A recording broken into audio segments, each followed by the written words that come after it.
வாரத்திற்கு நாம் தியானத்திற்காக எடுத்துக்கொண்ட பகுதி வாலிபனாகிய தானியேலும் அவனுடன் இயேசு கிறிஸ்து. தானியேலுக்கும் இயேசு கிறிஸ்துக்கான சம்பந்தம் இருக்கு. தானியேல் கிமு 625ஆம் ஆண்டு பிறக்கிறார். இயேசு கிறிஸ்து 2000 பிறக்கிறார். ஆனால் கிட்டத்தட்ட அவங்க 2 பேருக்கு இடைப்பட்ட ஆண்டுகள் எத்தனை?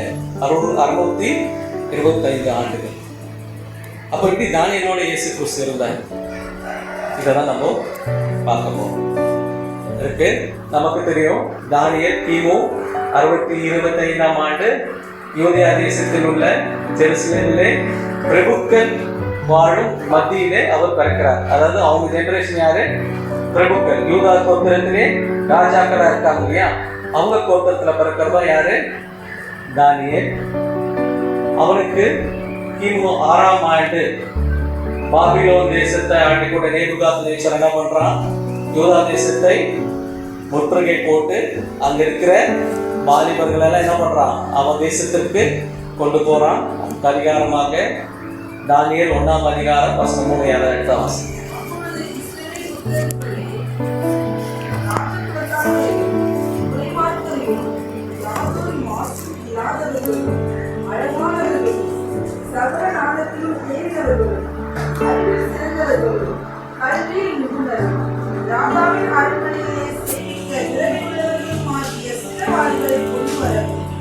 சில வாலிபர்களை கொண்டு வரவும் என்ன பண்றான்?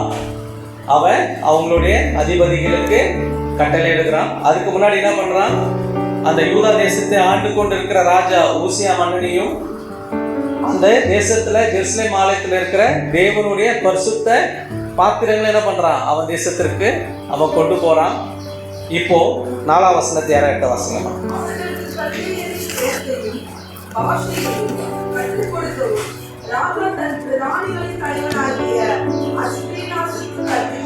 என்ன சொல்றான்?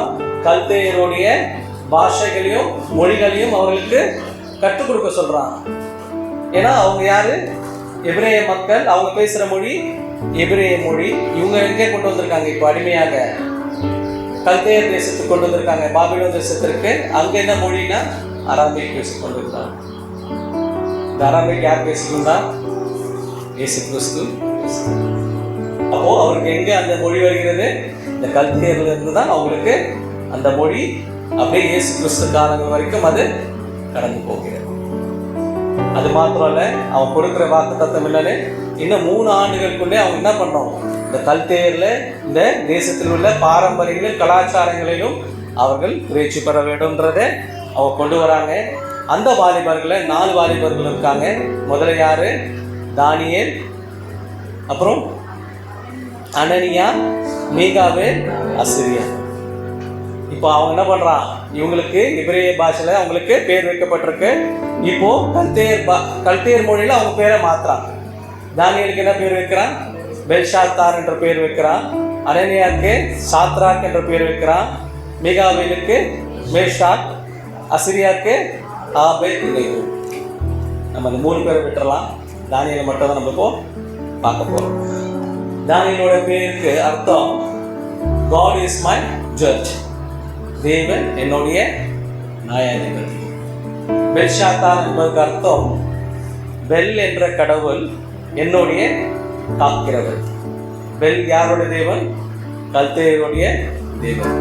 அப்ப கூட அவனுக்கு என்ன பேர் பாருங்க? அவன் என்ன பண்ண போறான்? நம்மளை காக்க போறான்றது தான் அங்க ஏற்பட்டிருக்கிற அந்த வார்த்தை. ஓகேங்களா? இப்போ ராஜா இன்னொரு திட்டத்தையும் கொடுக்குறான். இந்த கதைலாம் நமக்கு தெரியும். ஜஸ்ட் ஒரு ரிவ்யூ காட்ட சொல்றேன். என்ன சொல்றான்? நான் உண்ணும் பானத்துல ஒரு பங்கை யாருக்கு கொடுக்கணும்? இங்க வந்திருக்கிற வாலிபர்களுக்கு கொடுக்கணும்ன்றான்.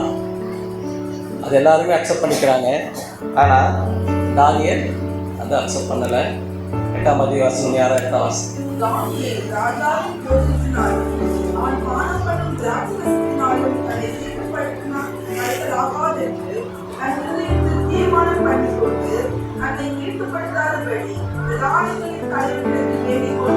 ஓகே, அடுத்த வசனம் வாசிக்குமா? 9வது.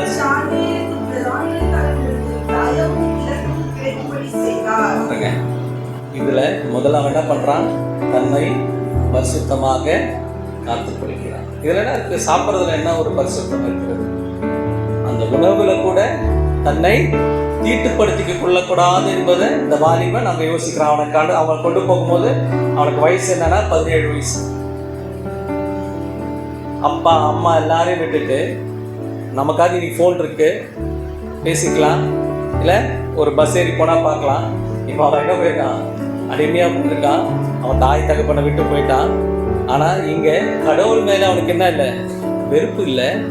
அங்கே இன்னும் நான் இவனுக்கு பரிசுத்தமாக வாழணுன்றது இவன் தான் சொல்கிறான். ஷாத்ராக் மேஷாக் ஆபேத்நேகோ சொல்லலை. இந்த உணவை பற்றி யார் பேசுகிறா? தானியேல் தான் பேசுகிறான். தேவன் கிட்ட அவன் எப்படி இருக்கணும்னு நினைச்சான்? தன்னை பரிசுத்தமாக காத்துக்கணும். பிரதர் கூட சொன்னாங்க, வாலிப பிள்ளைங்க மியூசிக் வாசிக்கிறாங்களோ இல்லையோ, வேதத்தை தியானிக்கணும். ஏன் தியானிக்கணும்? அப்பதான் நம்ம தேவனுக்கு எப்படி பரிசுத்தமா வாழ முடியும்ன்றது நமக்கு. ஏன்னா இது யார் அவனுக்கு கற்றுக் கொடுத்தது? அவன் தாயும் தகப்பனும் அவனுக்கு சிறு வயதுல கற்றுக் கொடுத்ததை எப்படி யோசிப்பு அன்னைக்கு அவன் காத்துக்கொண்டானோ அதே போல எனக்கு காத்துக்கொண்டான். அன்னைக்கு பைபிள் இருந்துச்சு அவன் கையில? அவங்களுக்கு இருந்தது ஒரே ஒன்று, அந்த தோரா மாத்திரம் 5 ஆகமங்கள். அது கூட சுருளா தான் இருந்துச்சு, எல்லார் வீட்டில் அது இருக்காது. அதை அவர்கள் கற்றுக் கொடுத்தாங்க. ஸோ முதல்ல அவன் எப்படி இருக்கான்? தன்னை பரிசுத்தமாக காத்துக்கொள்கிறான். அதுக்கப்புறம் உங்களுக்கு நடக்கிறது தெரியும். அவனுக்கு என்ன பண்றாங்க? அந்த அதிபதி சொல்றான்ப்பா, உங்களுக்கு நான் அப்படிலாம் செய்ய முடியாது. நான் என்ன சொன்னேன்? எங்களுக்கு பருப்போம் என்ன கொடுங்க, வெஜிடேபிள்ஸை கொடுங்க, அதை நாங்கள் சாப்பிட்டுக்கிறோம் அப்படின்றான். அந்த அவனுக்கு அதிபதியாக இருக்கிறவன சொல்கிறான், அந்த வேலைலாம் நடக்காது. ஒரு கால் நான் ராஜா முன்னாடி கொண்டு போய் நிற்கும் போது நீங்கள் மட்டும் சோறா இருந்தீங்கன்னா என்ன பண்ணுவான்? அவன் என்ன கொண்டு போட்டுருவான் அப்படின்றான். அப்போ அதுக்கு தானியேல் என்ன சொல்கிறான்? அப்போ ஒன்றும் வேணாம், ஒரு 15 நாள் என்ன பண்ணுங்கள், எனக்கு இந்த உணவை கொடுத்து பாருங்கள். அந்த 15 நாள் உங்களுக்கு வித்தியாசம் தெரியலன்னா நீங்கள் என்ன பண்ணுங்கள், அந்த உணவே எனக்கு கொடுங்கன்றாங்க. இங்கே யார்கிட்ட அவனுக்கு தயவு கிடைக்குது? தேவனிடம் தயவு கிடைக்குது. அதிலே 15ஆம் வசனத்தை இப்போ பாருங்க, படிங்க.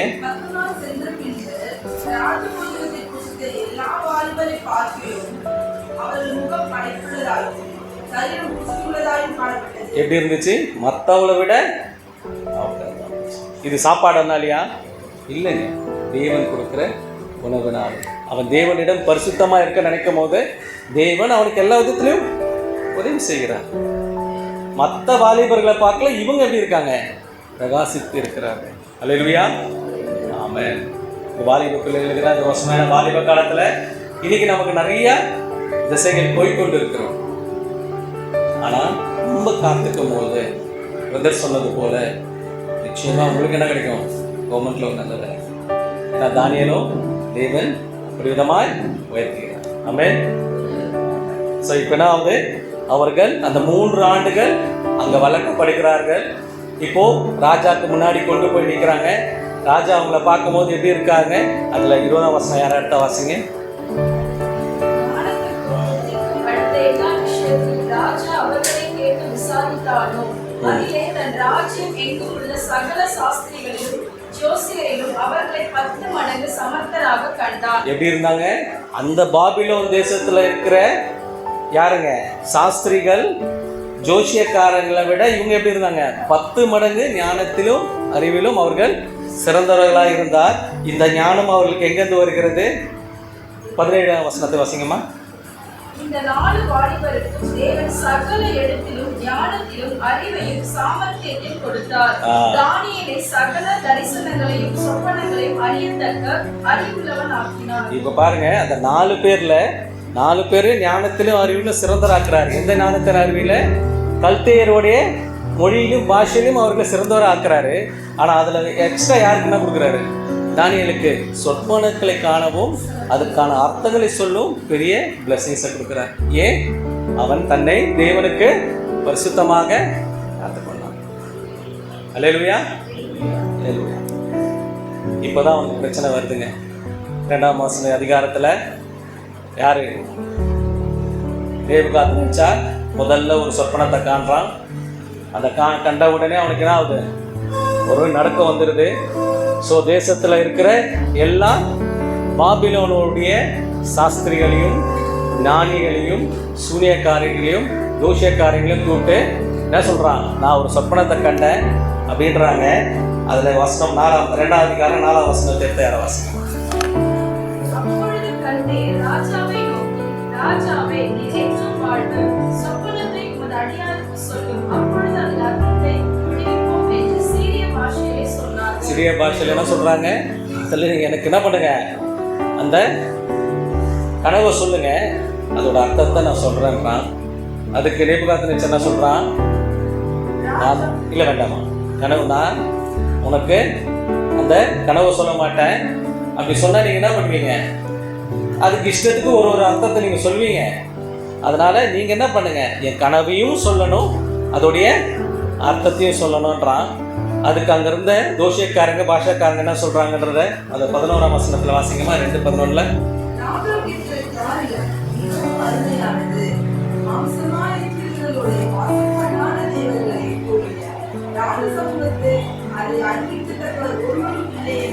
யார் அறிய முடியும்?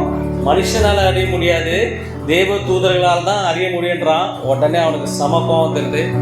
இதுடா நீங்கள் இங்கே ஞானிகன்னு சொல்லிட்டு சாஸ்திரிகன்னு சொல்லிட்டு இருக்கீங்க. உடனே ராஜா தலைமை அதிபதியை கூப்பிட்டு இந்த தேசத்தில் இருக்கிற எல்லா ஞானிகளும் என்ன பண்ணுங்க, கொண்டு போட்டுருங்கன்றான். இதில் இன்னொரு குடும்பம் என்ன தெரியுங்களா, அந்த ஞானிகள் லிஸ்ட்டில் யார் வந்துடுறான்? தானியேல், ஷாத்ராக், மேஷாக், ஆபேத்நேகோ பேரும் வந்துடும்.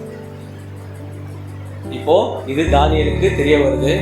அவன் போய் யாரை பார்க்குறான், அந்த ராஜா தளபதியை போய் பார்த்து என்ன சொல்கிறான், அவங்ககிட்ட போய் என்ன நடந்துச்சுப்பா அப்படின்னு கேட்குறான். அவன் சொல்கிறான், அந்த மாதிரிப்பா ராஜா ஒரு கனவு கண்டிருக்காரு. அதுக்கு அவங்களே அர்த்தத்தை சொல்லி அந்த கனவையும் சொல்லி அதோட அர்த்தத்தையும் சொல்லணுன்ட்டு அப்படி சொல்லணும், அவங்களை கொண்டு போட்டுருவாங்க அப்படின்றான். இப்போ நேராக அவன் என்ன பண்ணுறான், ராஜாவை போய் பார்க்குறான். 16ஆம் வசனத்தை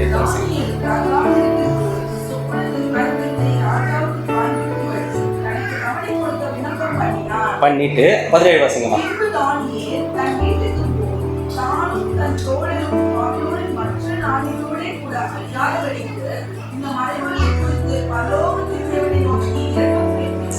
ஓமா, இப்போ என்ன பண்ணுறான், முதல்ல போய் அவன் ஜெபிச்சுட்டு அப்புறம் போய் அவங்ககிட்ட டைம் கேட்கல. ஃபஸ்ட்டு அவங்ககிட்ட போய் டைம் கேட்டுட்டு அதுக்கப்புறம் ஜெபிக்கிறான். ஏன்? அவனுடைய தேவன் மேலே அவ்வளோ விசுவாசம். நான் கேட்கிறதை அவர் செய்வார். முதல்ல போய் அவன் ஜெபம் தானே பண்ணியிருக்கணும். நம்மளாம் என்ன பண்ணுவோம், ஜெபம் பண்ணிவிட்டு ஒரு ஃபாஸ்டிங் போட்டுட்டு அதுக்கப்புறம் என்ன வார்த்தை வருது அப்படின்னு சொல்லுவோம். இல்லை, அவனுக்கு தேவன் மேலே விசுவாசம் இருந்தது நிச்சயமாக. ஏன்னா ராஜா யார்கிட்ட போய் பேசுகிறான், அவன் டைரெக்டாகவே யார்கிட்ட பேசுகிறான்? நேபுகாத்நேச்சர், அவன் பெரிய அரசன். அவன்கிட்ட போய் டைரெக்டாக சொல்கிறான், எனக்கு டைம் கொடுங்கப்பா நான் சொல்கிறேன்ட்டு. ஆனால் அதோட அவன் சும்மா இல்லைங்க.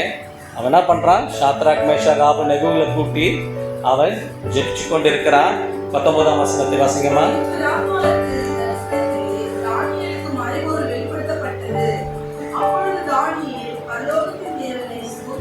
என்ன பண்ணான், அவனுக்கு உடனே அதோடைய மறைப்பொருளும் அந்த சொற்பனங்களும் அதோடைய மறைப்பொருளும் அவனுக்கு சொல்லப்படுகிறது.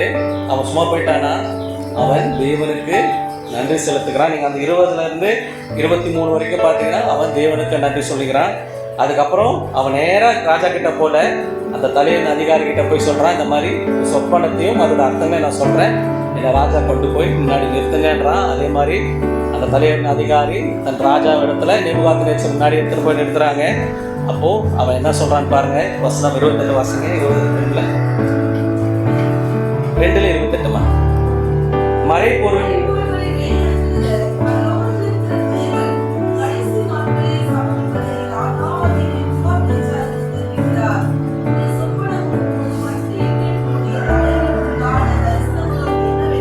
அப்படின்றான். என்ன சொல்றான், நான் சொல்லலப்பா, பரலோகத்தில் இருக்கிற என் தேவன் என்ன பண்ண போறாரு, இதுக்கு வெளிப்படுத்த போறான். இந்த மாதிரி நம்ம எங்க சாட்சி இருந்திருக்கோமா? ஒருத்தங்க ஏதோ ஒரு ஐடியா கேட்குறாங்கன்னா நம்ம ஆஃபீஸ்லையும் சரி வீட்லையும் சரி அதுக்கு உங்களுக்கு ஒரு தாட்ஸ் வரும். அங்கே போய் அவர்கிட்ட சொல்கிறது, அப்பா பரவாயில்லப்பா சூப்பராக இந்த ஐடியா கொடுத்துறேன், அது நேற்று நைட்டெல்லாம் அப்படியே யோசிச்சிட்டே இருந்தேன், அப்படியே வந்துச்சு. அது தேவன் கொடுத்தாருன்ற வார்த்தை நம்ம சொல்லணும். அதுதான் அவருக்கு நம்ம சாட்சி இருக்கிறது. ஆமே, வெக்கப்படக்கூடாது. அதில் என்ன வெக்கம் இருக்கு? உண்மையாக நம்ம பண்ணுறோமா இல்லையா? ஒரு ஆஃபீஸில் ஏதோ ஒரு விஷயத்தை நம்ம சொல்லிட்டா கூட we will praise ourselves. ஆனால் கடவுளை நம்ம அவர் கொடுக்குற ஞானத்தில் தான் என்ன பண்ணுறோம், அதை சொல்கிறோம். அதுதான் அவன் சொல்கிறான், நான் இல்லை, என் தேவன் அதுக்கான அர்த்தத்தை சொல்லுவார்ன்ட்டு. அதுக்கு 30ஆம் வசனத்தில் ஒன்று சொல்கிறான், அது பாரு படிங்க. முதல்ல மட்டும் படிங்க. உயிரோடு இருக்கிற எல்லாரையும் பார்க்கிறோம் எனக்கு அதிக ஞானம் உண்டு என்பதினாலே அல்ல. போதுமா? எதுக்காக? நான் உயிரோட இருக்கிற எனக்கு தான் இந்த ஞானத்தை கொடுத்துருக்காருன்றதுக்காக இல்லப்பா, இது கடவுள் கொடுக்குறார். இங்கே அவன் தன்னுடைய தாழ்மையை காட்டுகிறான். ஆமென். அல்லேலூயா. ஸோ இது வேணுங்க.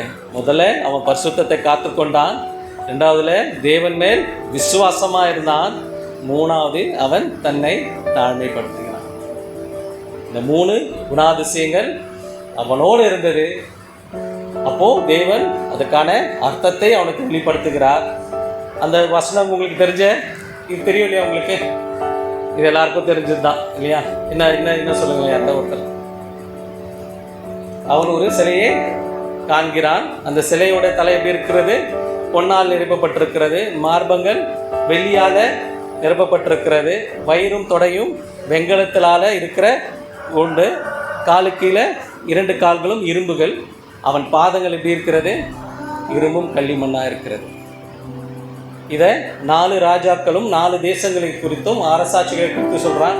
அது எதை பற்றி சொல்கிறான்னு யாருக்கா தெரியுமா? சரி, முடிவில் நான் அது உங்களுக்கு வெளிப்படுத்துகிறேன். இப்போது இதுக்கு தேவன் அவனுக்கு என்ன பண்ணுறாரு? வெளிப்படுத்தலை கொடுத்துட்றாரு. அவன் இதோட அர்த்தங்களை சொல்லிடுறான். அதுக்கு ராஜா என்ன பண்ணுறான்? 46 யாரா அடுத்த வாசிங்க. 2:46.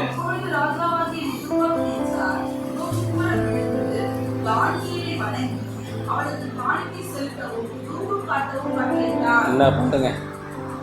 ஒரு ராஜா செய்வாங்களா? நீங்கள் சிஎம் கிட்ட போய் ரேடியோ கொடுத்தீங்கன்னா உங்கள் காலில் விழுவானா? இந்த நேபுகாத் நேச்சரை பார்த்து அலறாத மக்கள் இல்லை. இதில் முதல்ல அவன் அந்த தேசத்தான் கிடையாது. அவனை எங்கேருந்து கொண்டு வந்திருக்காங்க? அடிமையாக கொண்டு வந்திருக்காங்க. அவன் ஒரு ஸ்லேவ் கிட்ட யாராவது அவ்வளோ பெரிய தலை வணங்குவாங்களா? ஆனால் தேவன் நம்மளோடு இருந்தால் ராஜாக்களும் பிரபுக்களும் நமக்கு தலை வணங்குவாங்க. ஆமே. அல்லேலூயா. ஆனால் தேவன் நம்மோடு இருக்கணும்னா எப்படி இருக்கணும்? நம்ம பரிசுத்தமாக இருக்கணும், விசுவாசமாக இருக்கணும், தாழ்க்கணும். ஆமே. இந்த காரியங்களை அவன் செய்கிறான். அது மாத்திரம் இல்லை, அந்த 47 வாசிங்கம்மா.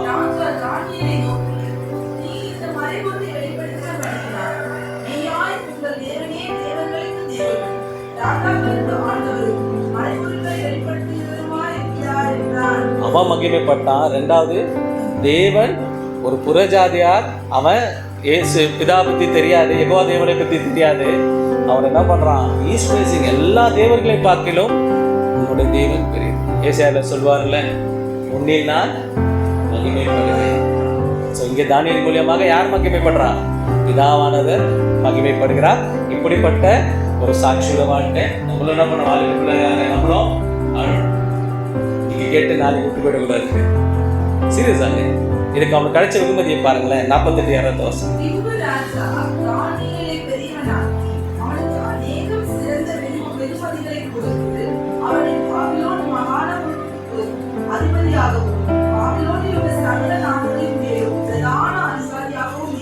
கிட்டத்தட்ட ஒரு பிரைம் மினிஸ்டராகவே அவனுக்கு. யோசேப்புக்கு எப்படி அந்த பிளெஸிங்ஸ் கிடைச்சதோ அப்படிப்பட்ட பிளெஸிங்ஸ். இப்படி பிரதர் சொன்னது நடக்குமா நடக்காதா? கவர்மெண்ட் வேலை கிடைக்குமா கிடைக்காத வாலிப பிள்ளைங்களுக்கு? ஆமே. ஆனால் அதுக்கு வாலிப பிள்ளைங்க என்ன செய்வோம்? பரிசுத்தமாக இருக்கும், விசுவாசத்தோடு இருக்கணும். நமக்கு சோதனை வரும். எடுத்துட்டிங்கன்னா தானியேல் எடுத்துட்டிங்கன்னா அவன் ஸ்ட்ரைட்டாங்க இல்லை, அவனுக்கும் பல விதமான பிரச்சனைகள் இருக்குது. இங்கே கொலை செய்ய வந்துட்டாங்க. ஒருவேளை அவன் சும்மா இருந்தால் என்ன இருப்பாங்க? முடிச்சிருப்பாங்க. தேவன் அவனோடு இருக்கிறதுனால அவன் தைரியமாக போய் ராஜா முன்னாடி அவனால் பேச முடியுது. அந்த தைரியத்தை வெளுத்து உங்களுக்கு கொடுப்பாரு. நீங்கள் கவர்மெண்ட் எக்ஸாம் எழுதுறீங்களா? அந்த ஞானத்தை உங்களுக்கு கொடுப்பாரு. அந்த டிஎன்பிசி எக்ஸாம் எழுதுறது அந்த அங்கே போனீங்கன்னா நீங்கள் எல்லா வார்த்தையும் அட்டன் பண்ணுவீங்க. ஆமே. பரவாயில்ல, வாலிபர்களெல்லாம் சந்தோஷமாக இருக்கு கவர்மெண்ட் ஜாப். அது கடவுளை நீங்கள் அல்லேலூயா. பாருங்க, அவன் ஒரு அடிமை. எப்படி ஒரு அடிமை கொடுக்க முடியும்?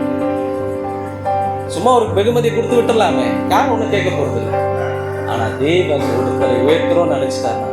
கொஞ்சம் இப்படி மாற்றி யோசிங்க. ஒரு கால் தானியேல் எங்கள் அடிமையை கொண்டு வரலாம் வாழ்க்கை தான். ஸோ தேவன் உனக்கு எங்கே வச்சிருக்காரோ அதற்கு நம்ம என்ன பண்ணணும்? நம்மளோட வாழ்க்கையை நம்ம. இது அது மாத்திரம் இல்லை, அவன் கூட இருந்த நண்பர்களுக்கும் என்ன ஆகுது, ஷாத்ராக் மேஷாக் ஆபேத்நேகோவுக்கு அவன் அந்த தேசத்துல தலை அதிகாரியாக ஒரு பதவியிலே அவங்கள அமர்த்துறான். அந்த லாஸ்டா வாசிங்க, 49 வாசிங்க.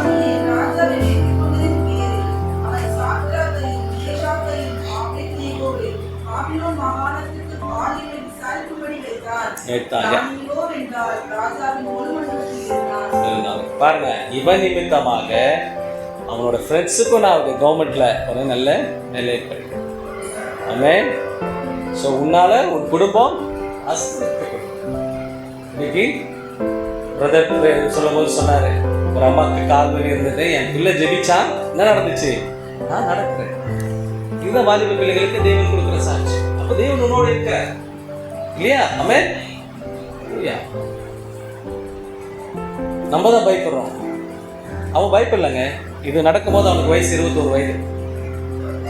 21 வாலிபன் உள்ள ராஜாக்கு ஒரு பிரைம் மினிஸ்டராக போஸ்ட்டு, அதுவும் அவன் அடிமையாக போயிருக்கிற தேசத்தில் அந்த ராஜா நேபுகாத்நேச்சர்னால எல்லாம் நடுங்கிற ஒரு ராஜா, அவன் முன்னாடி என்ன கிடைக்குது, அவனுக்கு ஹானரிங் கிடைக்கும். இதுதான் தேவன் அவன் கொடுக்குறான். அவன் ஒன்றுமே பெருசாக செய்யலை. மீண்டும் சொல்கிறேன், அவன் பரிசுத்தமாக இருந்தான், தேவன் மேல் விசுவாசமாக இருந்தான், தன்னை தானே. அவன் எங்கெல்லாம் போகிறானோ என்ன சொல்கிறான், என் தேவன் தான் பெருசு, என் தேவன் தான் எனக்கு சொல்லிக் கொடுத்தாருன்றத அவன் சாட்சியாக சொல்லுகிறான். அது மாத்திரம் கிடையாது, நாட்கள் கடக்கிறது. இப்போ இன்னொரு ராஜா அங்கே வருகிறார். நம்ம 5ஆம் அதிகாரத்திற்கு வாசிக்கலாம். 5:1-2 வாசிங்க. பிரபுக்களை 1000 பேருக்கு ஒரு பெரிய விருந்து செய்து அந்த 1000 பேருக்கு முன்பாக ராட்சசம் குடித்தான். ஓகே, அடுத்து வாசிங்க. பெல்ஷாத்சார் ராட்சசத்தை ருசித்துக் கொண்டிருக்கையில் அவன் தன் தகப்பனாகிய நேபுகாத்நேச்சார் எருசலேம் தேவாலயத்திலிருந்து கொண்டு வந்த பொன் வெள்ளி பாத்திரங்களில் ராஜாவாகிய தானும் தன் பிரபுக்களும் தன் மனைவிகளும் தன் வைப்பாட்டிகளும் குடிகளுக்காக அவைகளை கொண்டு வரும்படி கட்டளையிட்டான். இப்போ இந்த ராஜா நேபுகாத்நேச்சார், இப்போ அவன் மகன் யார் வந்திருக்கா, பெல்ஷாத்சார். ஆக்சுவலி அது நேபுகாத்நேச்சருடைய மகன் இல்லை, நேபுகாத்நேச்சருடைய தம்பி மகன். நேபுகாத்நேச்சருக்கு ஒரு மகன் இருந்தான், அவன் பேரு எல்விஸ் மெடோரஸ். அவன் 2 ஆண்டுகள் தான் பாபிலோனை ஆண்டு கொண்டிருந்தான். இவனுடைய தம்பி பேரு நாபூதியன். கடந்த மாதம் வரும்போது அந்த பேரை நான் சொல்லியிருக்கேன். அவன் பேரு நேபுகாத்நேச்சர் 3. அந்த நாபூதியன் என்ன பண்ணான்னு உங்களுக்கு சொல்லியிருக்கேன். ஏதோமியர்களே யார் சிறைப்பிடிச்சு வந்தா பாபிலோனுக்கு? நேபுகாத்நேச்சர் இஸ்ரவேல் மக்களை சிறைப்பிடிச்சு வந்தான். ஏதோமியர்களை யார் சிறைப்பிடிச்சு வந்தா? இந்த நாபூதியன் தான் சிறைப்பிடிச்சு கொண்டு வரான். அதுக்கு தான் 10 ஆண்டுகள் போகும்போது அந்த காலகட்டத்தில் தான் இவன் என்ன பண்ணுறான், ராஜ்யபாரம் பண்ணி கொண்டு இருக்கிறான். ஸோ இவன் பேரும் நேபுகாத்நேச்சர் தான், அவன் பேரும் நேபுகாத்நேச்சர் தான். ஏன்னா இப்போ பைபிள்லேயே 2 தானியேல் இருக்காங்க. தாவீதுக்கு ஒரு மகன் பேர் தானியேல். யாருக்கா தெரியுமா? 1 புஸ்தகம் 3ஆம் அதிகாரம் வசனம் 1 எடுத்த வசனம். தாவீது எப்ரோனிலே பிறந்த குமாரர் இஸ்ரவேல் ஊராளான அகினோவாமிடத்தில் பிறந்த அம்னோன் முதல் பேரானவன். கர்மேலின் ஊராளான அபிகாயிலிடத்தில் பிறந்த தானியேல் 2ஆம் குமாரன். ஓகே, அப்போ எல்லா இடத்துலையும் 2-3 பேர் இருக்கு. ஸோ தாவீது நேபுகாத்நேச்சர் மகன் அப்படின்னு நீங்கள் சொன்னீங்கன்னா, இது அவனுடைய தம்பி மகன் நாபோத்துடைய மகன் தான் இந்த பெல்ஷாத்சார்.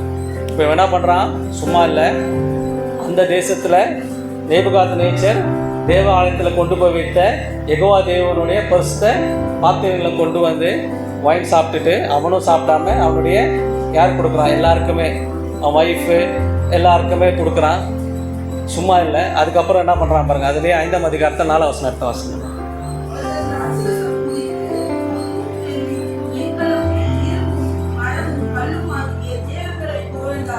யாரை புகழ்றாங்க? தேவர்களே. ஆனால் நேபுகாத்நேச்சர் யாரை ப்ரைஸ் பண்ணா கடைசியா? இதாவே யெகோவா தேவனை அவன் ப்ரைஸ் பண்ணிட்டு அது புக்காவும் எழுதுறான். ஆனால் இவன் என்ன பண்ணுறான், கண்ணும் மண்ணும் வெள்ளியுமா இருக்கிற தேவர்களை ப்ரைஸ் பண்ணிட்டு வெளியே வரான். அப்போது செவுத்தில் ஒரு வார்த்தை எழுதப்பட்டிருக்கிறது.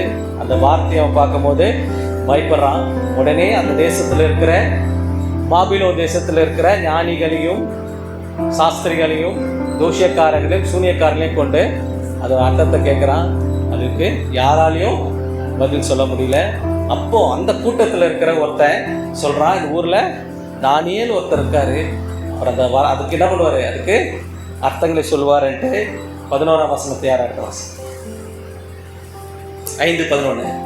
உம்முடைய ராஜ்யத்திலே ஒரு புருஷன் இருக்கிறார், அவனுக்கு பரிசுத்த தேவனுடைய ஆவி இருக்கிறது. உம்முடைய பிதாவின் நாட்களில் வெளிச்சமும் விவேகமும் தேவர்களின் ஞானத்துக்கு ஒத்த ஞானமும் அவனிடத்தில் காணப்பட்டது. ஆகையால் உம்முடைய பிதாவாகிய நேபுகாத்நேச்சார் என்னும் ராஜாவானவர் அவனை சாஸ்திரிகளும் ஜோசியருக்கும் கல்தேயருக்கும் குறி சொல்லுகிறவர்களுக்கும் அதிபதியாக வைத்தார். ஓகே, இப்போ இவன் எதுவா இருக்கா? நேபுகாத்நேச்சார் தானியேல் என்ன பண்றாரு? பிரைம் மினிஸ்டர் ஆக்குனாரு. ஆனா இவனுக்கு அவனுக்கு தெரியவே இல்லை. ஏன்னா காலங்கள் கிடக்கும் போது அந்த நாபோதியன் என்ன பண்றான், இவன் புறஜாரியா தானே, இவனை எதுக்கு என் தேசத்துல நான் பிரதானியா வைக்கணும்னு சொல்லிட்டு அவன் அந்த பதவியிலேருந்து இறக்கிடுறான். அது இவனுக்கு தெரியல. ஆனா இவன் என்ன சொல்றான், உங்க அப்பா உங்க பெரியப்பா என்ன பண்ணியிருக்காரு, அவனை தேசத்திற்கெல்லாம் ஒரு ராஜா வச்சிருக்காரு, அவனை கூப்பிட்டு அவனுக்கு அர்த்தம் சொல்றான். இது நடக்கும் போது தானியேலுக்கு வயது 70. அங்கே 21, இங்கே 70 ஆண்டுகள் தேவன் அவனோட இருந்து கொண்டுதான் இருக்கார். இப்ப மீண்டும் அவனை உயர்த்த தேவன் திட்டம் வைத்திருக்கிறார். ஆமென், அல்லேலூயா. அவன் சொல்றான், உடனே என்ன பண்றான், அவனை கூட்டு வாங்கன்றான். கூட்டு வந்து என்ன சொல்றான், அப்பா உனக்கு ரத்னாபரம் வெள்ளி பொண்ணு எல்லாமே தரேன், அது மாத்திரம் இல்லை, இந்த தேசத்துல 3வது அதிபதியா நான் இருக்க வைக்கிறேன், இந்த எழுத்தோட அர்த்தத்தை சொல்லுன்றான். அதுக்கு தானியேல் என்ன சொல்றான்? 17ஆம் வசனத்தை வாசிக்கிறேன். ராஜசமூகத்தில் பிரதியுத்தரமாக உம்முடைய நெருக்கமானவர்கள் உடனேயே இருக்கட்டும், உம்முடைய பரிசுகளை வேறொருவருக்கு கொடும், இந்த எழுத்தை நான் ராஜாவுக்கு வாசித்து அர்த்தத்தை தெரிவிப்பேன். என்ன சொல்றான்? உனக்கு பரிசு கொடுக்குறேன், இதோட வார்த்தை சொல்லுன்றான். அவன் என்ன சொல்றான்? உனக்கு பரிசு அவனுக்கா கொடுறான், எனக்கு அது வேண்டாம். தேவன் இதோட அர்த்தத்தை என்ன பண்ண போறாரு, உனக்கு சொல்ல போறாரு. இங்கே அவன் பண ஆசை இல்லாத ஒரு மனிதனா இருக்கான். ஆமென், அல்லேலூயா. அவன் கொடுக்குறவங்க மாதிரி வாங்கிட்டு சொல்லிட்டு போக வேண்டியது தானே, எனக்கு அது வேண்டாடா, எனக்கு வேண்டாம், என் தேவன் எனக்கு கொடுப்பாரு. ஆனால் உனக்கு ஒரு அர்த்தத்தை சொல்கிறேன்றான். அதில் 25ஆம் வசனத்தை வாசிங்க. ஏன்னா வசனத்தையே வாசிக்க சொல்கிறேன்னா அப்போ தான் இதோட அர்த்தங்கள் உங்களுக்கு புரியும்.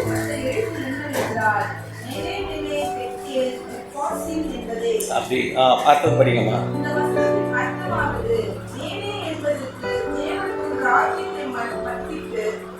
அதற்கு முடிவுண்டாக்கினார் என்றும், எக்ரேல் என்பதற்கு நீங்கள் ஆசிரியர் நிறுவப்பட்டு ஒரே காணப்பட்டாய் என்றும், எரை சேர்ந்ததற்கு உன் ராஜ்யம் வைக்கப்பட்டு மேதியருக்கு வெற்றியருக்கும் கொடுக்கப்பட்டது என்றும் அர்த்தமாம் என்றார். என்ன சொல்றான்?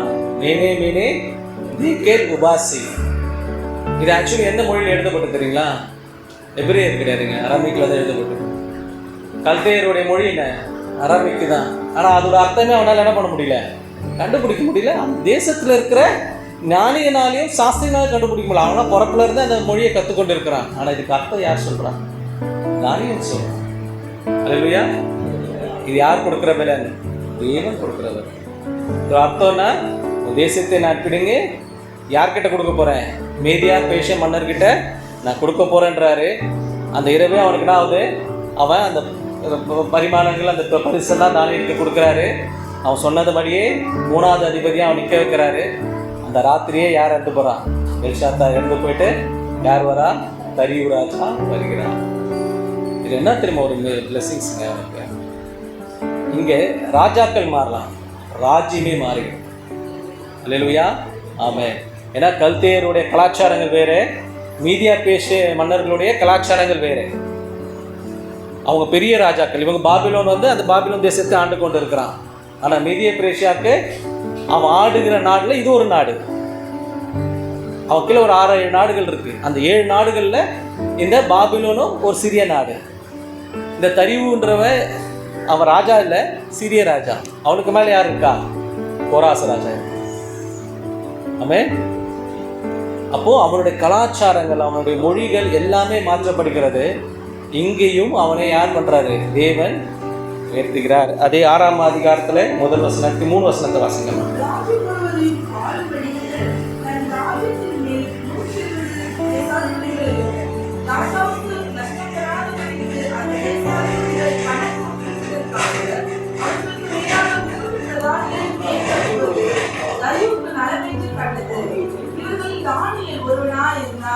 Okay. இப்படி இருக்கையில் தானியேல் பிரதானிகளுக்கும் தேசாதிபதிகளுக்கும் மேற்பட்டவனாக இருந்தார். தானியேலுக்குள் விசேஷித்த ஆவி இருந்தமையால் அவனை ராஜ்யம் முழுவதையும் அதிகாரியாக ஏற்படுத்த ராஜா நினைத்தார். இப்போ என்ன ஆகுது? இன்னொரு தேசத்தான் ராஜா வரான்.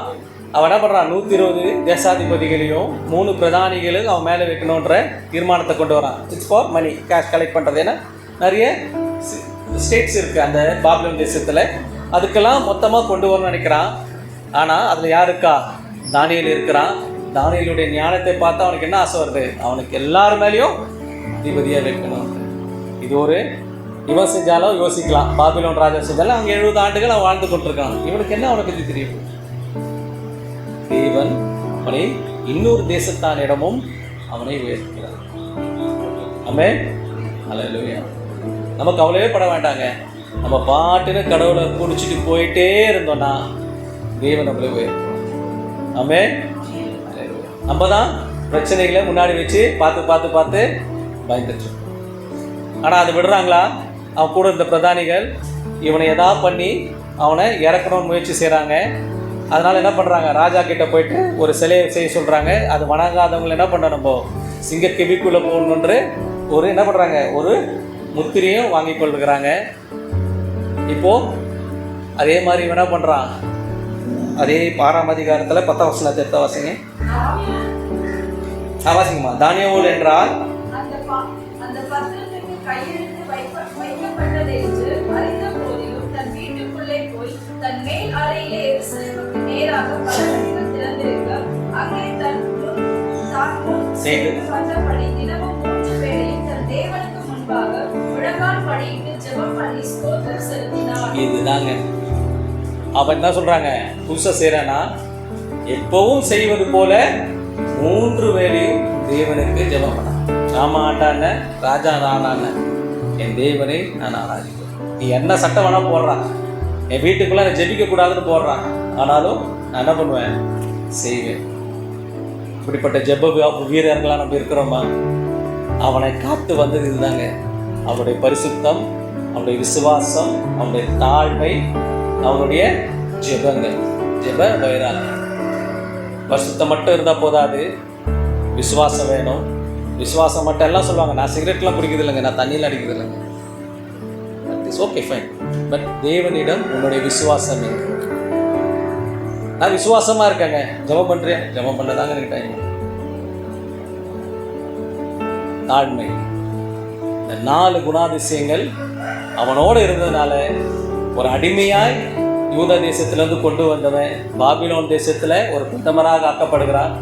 இன்னொரு ராஜ்யங்கம் வரும்போது அதில் பிரதான தலைவராக ஆக்கணும். யார் ஆசைப்படுறா? அவன் ஆசைப்படுறானா? அந்த ஊர் ராஜா அவனை பக்கத்தில் வைக்கணும்னு ஆசைப்படுறான். இதனால தேவன் அவனோடு இருக்கிறார். அவன் ஞானத்திலே சிறந்தவனாக இருக்கிறான். கர்த்தருக்கு பயப்படுதலே ஞானத்தின் ஆரம்பம். ஸோ இந்த ஞானம் இருந்துச்சுன்னா, தேவன் கொடுக்குற ஞானம் இருந்துச்சுன்னா நீங்கள் யாருக்கும் பயப்பட தேவை. அவன் ஆக்குறது மாத்திரம் இல்லை, இப்போ அந்த சட்டத்தை கொண்டு வராங்க. அவன் போய் ஜெபம் பண்ணிட்டான். இப்போ அவனை அரெஸ்ட் பண்ணிட்டாங்க. அவனை அரெஸ்ட் பண்ணிட்டாங்க தெரிஞ்சோடனே அந்த ராஜா எப்படி பதறான் பாருங்க. 14ஆம் வசனத்தை வாசிங்க.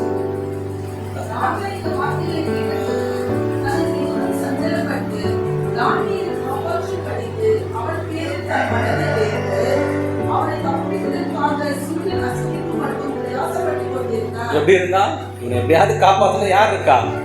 ராஜாவே துடிச்சிட்டு இருக்காங்க. ஆனா அது மீறி என்ன பண்றாங்க? அவனை சிங்க கெபிக்குள்ள போடுறாங்க. அப்போ ராஜா போய் என்ன கேட்கிறாரு? உன்னை நீ விசுவாசிக்கிற தேவன் உன்னை காக்க வல்லவர. அவனுக்கு எவ்வளவு விசுவாசம் பாருங்க. சிங்க கெபிக்குள்ள போட்டாச்சு, நைட்டு அவன் கதை முடிஞ்சிருக்கும். மறுநாள் காலையில வெளியே வந்து கேட்கறான் பாருங்க.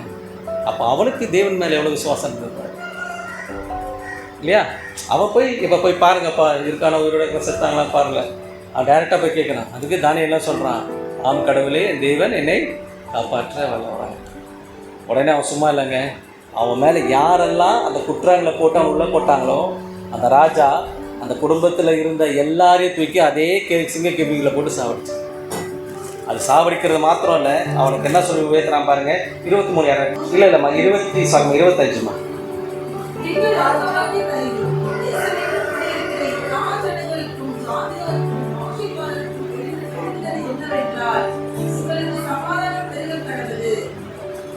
படிங்கம்மா. அடுத்து ராஜ்ய ஆளுகைக்குள் எங்கும் உள்ளவர்கள் யாவரும் தானியேலின் தேவனுக்கு முன்பாக நடுங்கி பயப்பட வேண்டும் என்று என்னாலே தீர்மானம் பண்ணப்படுகிறது.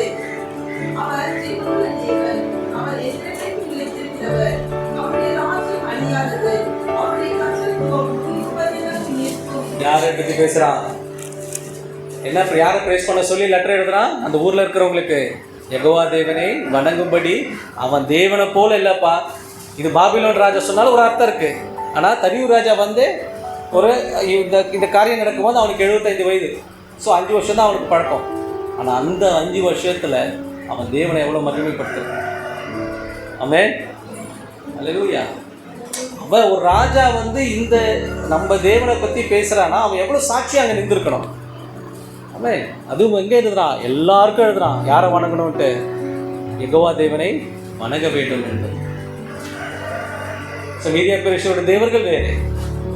அதை தாண்டி இதை செய்கிறான். கோராஸ் ராஜா வருகிறார். பாபிலோன்ல இருக்கிற எல்லாரும் என்ன பண்றாங்க? இஸ்ரேல் மக்களை மீண்டும் அனுப்புறாரு. யூதா தேசத்திற்கு, ஜெருசலேமுக்கு அனுப்புகிறார்.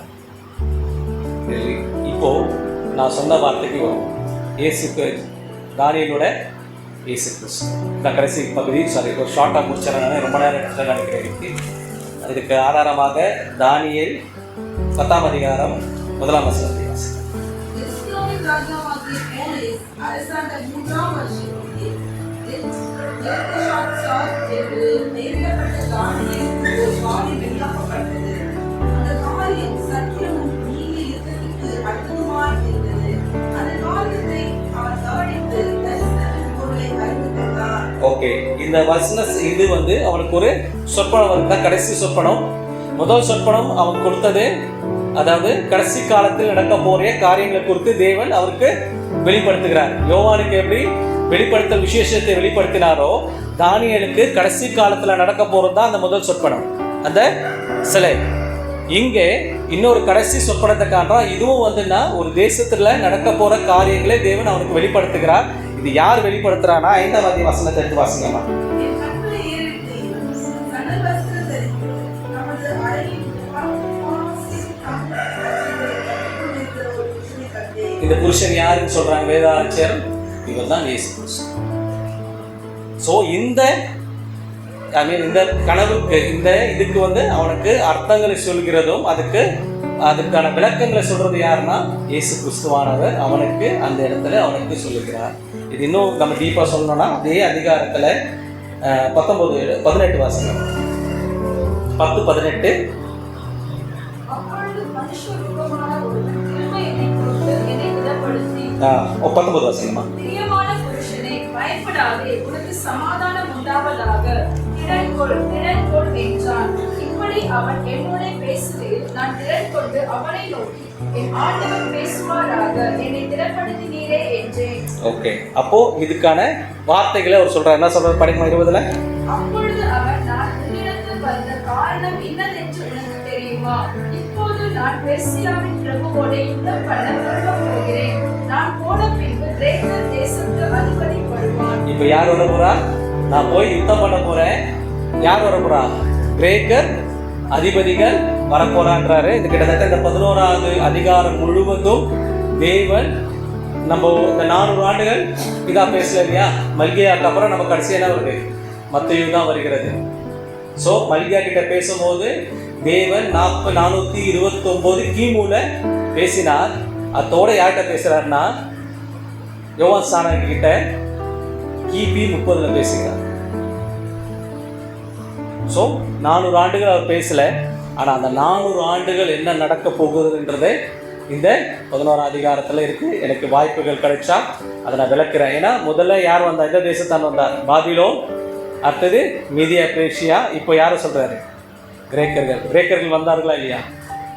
இதில் ரெண்டு பற்றியும் போட்டிருக்கு. இந்த இதில் கிரேக்கர்களை பற்றியும் போட்டிருக்கிறது, ரோமர்களை பற்றியும் இதில் போட்டிருக்கு. இயேசு கிறிஸ்து காலத்தில் சிலுவையில் ஏறும் போது யார் ஆசாண்டு கொண்டு இருந்தார்? பிலாத்து யாரு? ரோமர் ராஜா. அகஸ்து ராஜா யாரு? ரோமன்.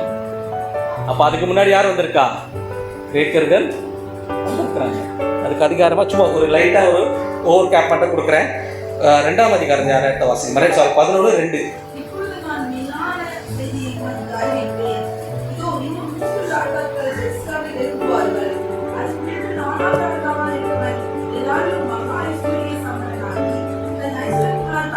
போது தேவராத்திற்கு விரோதமாக சகலரையும் எழுப்பி விடுவார். ஓகே, யார் எழுப்புவான்?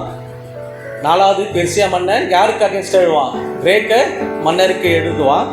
மூணாவது வருஷம் படிக்குமா? ஆனாலும் யாக்கோபுல ஒரு ராஜா எழுப்பி திரளமாய் ஆண்டு தனக்கு இஷ்டமானபடி செய்வான். இது யாருன்னா அலெக்சாண்டர் தி கிரேட்.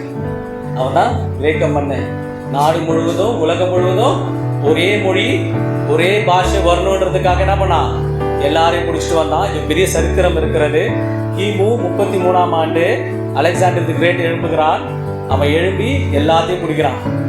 பாபிலோனை பிடிக்கிறான், சிரியாவை பிடிக்கிறான், இஸ்ரவேலை பிடிக்கிறான், சமாரியாவை பிடிக்கிறான், யூதாவை பிடிக்கிறான், எகிப்தை பிடிக்கிறான். எகிப்தை பிடிச்சிட்டு அவன் போகும்போது யூதாவில் உள்ள ஜெருசலேம் ஆலயத்தில் பிதாவை வணங்கி கொண்டு போகிறான். அது சரித்திரம் இருக்கிறது, பைபிள் இல்லை. அது உங்களுக்கு நான் வாய்ப்புகள் கிடைக்கும் போது சொல்கிறேன். நான் படிக்கும் போது உண்மையாக எனக்கே அது ஒரு சர்ப்ரைஸாக இருந்துச்சு. அடுத்தது படிங்கம்மா, 4வது வசனம். அவர்கள் எழுந்து நின்று அவனுடைய ராஜ்யம் உடைந்து போய் வானத்தின் 4 திசைகளிலும் வகுக்கப்படும். ஆனாலும் அது அவனுடைய சந்ததியாருக்கு அல்ல, அவன் செய்த ஆளுகைகளின் அல்ல. அவனுடைய ராஜ்யம் பிரிக்கப்பட்டு அவனுடையவர்கள் அல்லாத வேறு வேறுகளுமாய் கண்டிப்போம். ஓகே, இப்போ என்ன சொல்கிறாங்க? அது 4 தேசமாக பிரிக்கப்படும். அதே மாதிரி அலெக்சாண்டர் த கிங் இறக்கும் பொழுது அவன் ஆண்ட நாடுகள் முழுவதும் 4 ராஜ்யமாக பிரிக்கப்பட்டது. அதில் மெயின் இதில் பார்த்தீங்கன்னா தென் மன்னன் வடக்கு மன்னன் போட்டிருப்பாங்க. ஸோ தென் மன்னன் யார் அவன் ஆண்டானா அவன்கிட்ட 4 ஜனாதிபதிகள் இருந்தாங்க. அவன் வாரிசுக்கு போல, ஏன்னா அலெக்சாண்டர் தி கிங்குக்கு வாரிசு இல்லை. அவன் கீழே இருந்த 4 அதிபதிகள் அந்த 4 நாடுகளை பிரிக்கிறாங்க.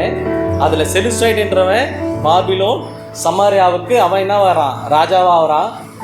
யூதேயாவுக்கும் எகிப்துக்கும் டாலுமிஸ் என்ற ஒரு ராஜா வருகிறான். நீங்கள் எல்லாருமே கிரேக்க ராஜாக்கள். அது 4 பிரிக்கிறாங்க. நான் 2 ராஜாக்கள் பேர் தான் சொல்கிறேன். ஸோ தேவன் சொன்னது அங்கே நிறைவேற்றப்பட்டது. அதுக்கப்புறம் நிறைய மாற்றங்கள் அங்கே வருகிறது. ஏன் இந்த மாற்றங்களை இது பண்ணுறேன்னா, இந்த குட் ஃப்ரைடே இந்த 40 நாள் வெள்ளிக்கிழமையில எனக்கு கொடுத்த வார்த்தை வந்து ஏறுதும் பிலாத்தும். ஸோ அதுக்கு இந்த சரித்திரங்களை படித்தேன். அதை படிச்சுட்டு இதை படிக்கும்போது எனக்கு உண்மையாகவே அது தேவன் ஒருவேளை வெளிப்படுத்தினாரான்னு தெரியல. அதை நான் ஆராய்ச்சியும் பண்ணேன். ஒருவேளை நான் எதாவது தப்பாக ப்ரொஜெக்ஷன் பண்ணக்கூடாதுன்றதுக்காக வேத ஆராய்ச்சியாளர்களும் அதுக்கு ஒப்பிட்டு இதுதான் சொல்லுவாங்க.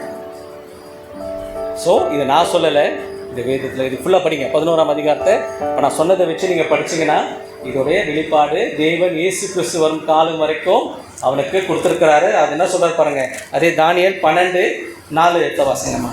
தானியேலாகிய நீயோவேலால் முடிவு காலம் மட்டும் இந்த வார்த்தைகளை பொய்ப்பொருட்களாக வைத்து இந்த புத்தகத்தை முத்திரை போடு. அப்பொழுது அநேகர் இன்னும் அவங்க போடி ஆராய்வார்கள், அறிவும் பெருகி போம் என்றார். ஓகே, அடுத்து 6 வாசிங்கம்மா. கனல் வஸ்திரம் தரித்தவரும் ஆற்றில் தண்ணீரின் மேல் நிற்கிறவருமாகிய புருஷனை ஒருவன் நோக்கி, இந்த ஆசீர்வாதங்களின் முடிவு வர எவ்வளவு காலம் செல்லும் என்று கேட்டான். அவன் யார்கிட்ட கேட்குறான்? தண்ணி மேலே யார் நின்றுட்டு இருக்கா? இயேசு கிறிஸ்து நின்று கொண்டு இருக்கிறார். அவங்ககிட்ட கேட்குறான், அப்பா இது எப்போ நடக்கும், இதோட அர்த்தம் என்னன்றது அவர் எதுவுமே விளக்கல. அவர் என்ன சொல்றாரு பாருங்க. அதுல 9ஆம் வசனத்தை வாசிங்க. அதுக்கு அவன், தானியேலே போகலாம், இந்த வார்த்தைகள் முடிவு காலம் மட்டும் புதைக்குள்ளாக வைக்கப்பட்டு முற்றிலுமாக முடிக்கும். ஆமாம். ஸோ அதுக்கான விளக்கத்தை அவர் கொடுக்கல. ஆனால் அது கண்டிப்பாக என்ன ஆகும்? ஒரு நாள் வெளிப்படும்ன்றத இன்னைக்கு அது வெளிப்பட்டு கொண்டு இருக்கும். சரி, இப்போ முதல்ல அந்த சொற்பனத்துக்கான அர்த்தத்தை சொல்கிறேன்.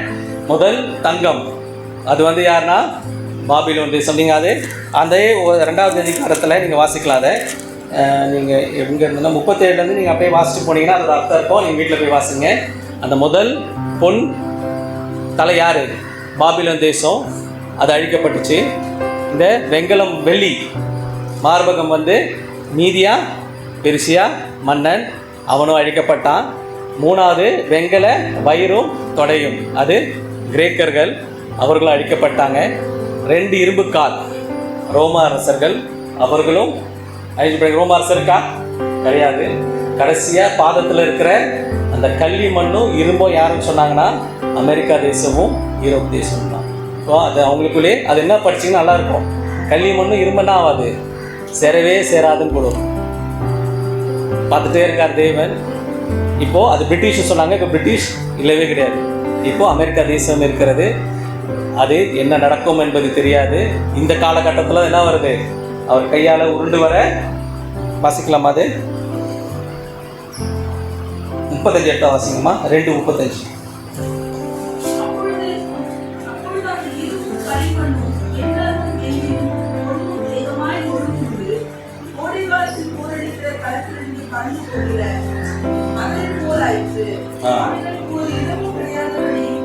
அவர்களை அழைத்துக் கொண்டு போயிற்று. சிதறி போன பர்வதம் என்றால் ஒரு பெரிய பர்வதமாகி பூமியெல்லாம் நிரப்பிற்று. எது நிரப்பிடுச்சு? பூமியெல்லாம் நிரப்பிடுச்சு. அது 34 படிச்சீங்கன்னா அது வாசிங்க. 34. நீ பார்த்து கொண்டிருக்கும்போது ஐந்தாறு பேசப்படாத ஒரு கல் பெயர்ந்து வந்தது. அந்த சிலையின் களிமண்ணுமாகிய அதில் வானத்திலே போய் மனதை நோக்கி போனது. அவ்வளோதான். கையினால் செய்யப்பட்ட ஒரு உருண்டை, அதுதான் இயேசு கிறிஸ்துவினுடைய வருகை. அவருடைய ராஜ்யத்தில் தான் நமக்கு என்ன இருக்க போகுது? நிறைவுகள் இருக்க போகுது. அந்த உருண்டு வர்றது யாரு? இதான் இயேசு கிறிஸ்து மீண்டும் வருக போகிறார். அவருடைய ராஜ்யம் வரப்போகுது. அந்த ராஜ்யம் வரும்பொழுது எந்த ராஜ்யங்களும் இருக்க போகுது. இதுதான் அதோடைய அர்த்தம். முதல்ல பொன் என்பது பாபிலோன், முடிஞ்சு போச்சு. வெள்ளி என்பது மீதியா பெர்சியா, முடிஞ்சு போச்சு. வெங்கலம் யாருங்க? கிரேக்கர்கள், முடிஞ்சு போச்சு. 2 இரும்பு காலு ரோமர்கள், முடிஞ்சு போச்சு. இப்போ 2 பாதம் இரும்பு களிமண்ணும் அமெரிக்கா, பிரிட்டிஷ் களிமண், முடிஞ்சு போச்சு. இப்போ அமெரிக்கா மட்டும்தான் இருக்கிறது. இப்போ அந்த கல் உருண்டு வரப்போகிறது. அது இயேசு கிறிஸ்துவுடைய ராஜ்யம். அவருடைய ராஜ்யம் வரும்பொழுது நமக்கு சுகம் இருக்கும். ஆமென். எவ்வளவு பெரிய விஷயம் தேவன் அவர் கொடுத்துருக்காரு பாருங்க. ஸோ அந்த 400 ஆண்டுகள் நடக்க போற விஷயமும் அவர் கொடுக்குறாரு. இந்த கடைசி காலத்துல நடக்க போற, இது பேர் வந்து எஸ்கட்டாலஜி சொல்லுவாங்க, இறுதி காலத்தில் நடக்க போற காரியங்கள். இது 2 பேருக்கு தான் வந்தது. ஒன்று தானியேலுக்கு வெளிப்படுத்தினாரு, அப்புறம் யோவானுக்கு வெளிப்படுத்தினார். இப்போ உங்களுக்கு வெளிப்படுத்தினார். நான் சொல்றதை நம்பாதீங்க, நீங்க தேடி பாருங்க. எப்பவுமே ஒருத்தர் பேசுறதை நம்ப கூடாது. இது உண்மையா? வாலிப பிள்ளைங்க, இதை நீங்க ஆராய்ச்சி செய்யும் போது தான் வேதத்துல அநேக காரியங்களே நீங்க கற்றுக் கொடுக்க முடியும். நான் ஓப்பனா சொல்றேங்க, எனக்கு ஊழியத்துக்கு சம்மந்தம் இல்லைங்க. என் ஒய்ஃப் உட்காந்துருக்கேன். என்னோட ஆசைலாம் நான் பெரிய பிஸ்னஸ் பண்ணணும், ஷிப் வாங்கி விடணும், பெரிய பிஸ்னஸ் பண்ணணும், பல லட்சம் பேருக்கு வேலை கொடுக்கணும்னு தான். நான் ஒரு நாளும் இந்த வேதத்தை தூக்குவேன், ஊழியம் செய்வேன் நான் நினச்சி பார்க்கலங்க. ஆனால் தேவன் இங்கே இருக்க வச்சிருக்கேன். ஆமென். அல்ல, இதில் அர்த்தங்கள்லாம் எனக்கு தெரியாது. ஆனால் என்னைக்கு இதை எடுக்க ஆரம்பிச்சனோ, என்னைக்கு மெசேஜ் கொடுக்க ஆரம்பிச்சனோ, இதோட அர்த்தங்களை தேவன் ஒவ்வொரு வாட்டியும் எனக்கு வெளிப்படுத்திட்டு வரேன். ஆமென். நான் உண்மையாக சொல்கிறேன், அந்த வெள்ளிக்கிழமை இந்த 40 நாள் இந்த லெண்டு காலத்தில் வந்து எனக்கு கொடுத்த வார்த்தை வந்து கிரேக்கர்களும் ஏரோதும் பிலாத்தும் தான். இதை நான் எப்படி தான் அந்த மெசேஜ் கொடுக்க போகிறேன்னு யோசித்தேன். அந்த 400 ஆண்டுகளுடைய தேவ தரிசனத்தை எனக்கு அப்படியே கொடுத்தாரு. அதை இன்னும் நான் ரெக்கார்டாக வச்சுருக்கேன். இந்த தானியேல் படிக்கும் போது இந்த 11ஆம் அந்த சொப்னத்தை காணும் போது அதை நான் ஒப்பிட்டு பார்க்க முடியல. வாய்ப்புகள் கிடைச்சா மீண்டும் அதை பற்றி உங்களுக்கு நான் எக்ஸ்பிளைன் பண்ணுறேன். அதோட நேரிலாக தான் நான் சொன்னேனே தவிர சரித்திரங்கள் அதுங்க அது சொன்னால் 3 நாள் போகும். ஆனால் அவர் எப்படி அந்த 400 ஆண்டுகள் நடந்ததோ அதை அப்படியே தானியேல் எடுத்திருக்காரு. நான் கேரண்டியே சொல்லணும். நீங்கள் படிங்க, உங்களுக்கு ஏதாவது டவுட் இருந்தால் அது கேளுங்க, நிச்சயமாக சொல்லுங்கள். அப்போது தேவன் என்னோடு இருக்காரான்றதை நான் ஆக்சுவலி நீங்கள் தானியேலை பற்றி நான் இருக்கிற டாப்பிக்கே கிடையாது. நான் வேறு டாபிக் என் ஒய்ஃப்கிட்ட கேளுங்க. கடைசி வெள்ளிக்கிழமை வரைக்கும் புலம்பிட்டு இருந்தான், என்ன எடுக்க போகிறேன்னு தெரியலையே அப்படின்ட்டு. ஆனால் தேவன் இந்த வார்த்தை. ஆமென். அல்லேலூயா. ஸோ இது உங்களுக்கு சரித்திரமாக இருக்கலாம், ஆனால் இதில் உள்ள அர்த்தங்கள் ஒன்றும் உண்மையானவை. வாலிப பிள்ளைங்களுக்கு தான் ரொம்ப முக்கியமாக சொல்கிறேன். ஏன்னா இனி காலங்கள் உங்கள் கையில் இருக்கிறது. தானியேலை போல இனி வர காலங்கள் உங்களோட இருக்கு. தானியேல் எப்படி பிதாவை அவன் மகிமைப்படுத்தி கொண்டிருந்தானோ நீங்கள் போகிற இடத்துல மகிமைப்படுத்தணும். நீங்கள் ஒரு கவர்மெண்ட் வேலைக்கு போகிறீங்களா, ஒரு லஞ்ச் டைமில் அங்கே ஒன்று கூடி ஆராதிங்க. எங்கள் அப்பாலாம் அந்த காலத்தில் சொல்லுவாங்க, லஞ்ச் டைமில் எல்லாரும் ஃபெலோஷிப்பாக இருந்து சரி. இப்போ அதெல்லாம் செய்கிறாங்களான்னு எனக்கு தெரியல. காலேஜில் செய்கிறாங்களாமா? காலேஜில் அந்த காலத்தில் செய்வாங்க. எங்கள் சர்ச்சில் நிறைய பிள்ளைங்க சாட்சி சொல்லுவாங்க, லஞ்ச் டைமில் ஒன்று கூடி அவங்க தேவனை ஆராதிப்பாங்களாம். இன்னைக்கு யார் செய்றீங்க? ஆனால் நம்ம கவர்மெண்ட் ஜாப் வேணும், இன்ஃபோசிஸில் வேலை வேணும், எப்படி கிடைக்கும்? தானியேல் அதெல்லாம் எதிர்பார்த்தானா? அவன் வெறும் கையாக தன் தாயின் தகப்பனை விட்டு யெகோவா தேவனை நம்பி போனாங்க. ஆமென். அல்லேலூயா. அவனை 2 முறை அவனை உயர்த்தினாரு. ஒரு முறை என்ன உயர்த்தினாரு? பிரதமராக உயர்த்தினாரு. இன்னொரு முறை 3வது அதிபதிகளுக்கு அதிகாரியாக வைத்தார். இதெல்லாம் விட தரிவு ராஜாவில் அவனை என்ன வச்சார்? மேல் அதிகாரியாக வச்சார். ஆனால் அவன் கடைசி வரைக்கும் ஜெருசலேம் போல அங்கேயே மறிச்சு போகிறான். கிமு 534 ஆண்டு அங்கேயே அவன் அடக்கம் பண்ணிக்கிறான், சுசான்ற நகரத்தில். இன்னைக்கு வந்து அது ஈரான். தேவன் அப்படிப்பட்ட ஆசீர்வாதமான வாழ்க்கையை இந்த திருச்சபையில் இருக்கிற ஒவ்வொருக்கும் நிச்சயமாக வச்சுருக்காருங்க. ஆமென். இது கொடுக்கப்பட்டிருக்க பாஸ்டர், சூப்பர் பாஸ்டர். என் வைஃப் அடிக்கடி சொல்லுவேன், அவர் சொல்ல ஜெபம் பண்ணலன்னா கோயிலுக்கே வராதுங்கிறாரு. எனக்கு அந்த வார்த்தையை அவர் சொல்லுகிறார். நிச்சயங்க ஜெபம் இல்லாத வாழ்க்கை செத்ததா இருக்கு. கிரியை இல்லாத ஜெபம், கிரியும் இருக்கணும் ஜெபமும். கிரியன்றது என்ன? நீ பரிசுத்தமா வாழு, விசுவாசமா வாழு, உன் வாழ்க்கையில உன் தாழ்மை நடந்து காட்டு. அதோட சேர்ந்து ஜெபம் பண்ணும்போது உன் வாழ்க்கையில என்ன வரும்? மாறுதல்கள் வரும். நீங்கள் ரொம்ப நேரம் எடுத்துட்டேன், சாரி. இந்த வார்த்தைகள் நிச்சயமாக தேவன் உங்களோட பேசிப்பா நான் விசுவாசிக்கிறேன். இந்த ஆலயம் கடனில்லாத ஆலயமாக மாறுது வாலிபர்களாக உங்கள் கையில் தான் இருக்கும்.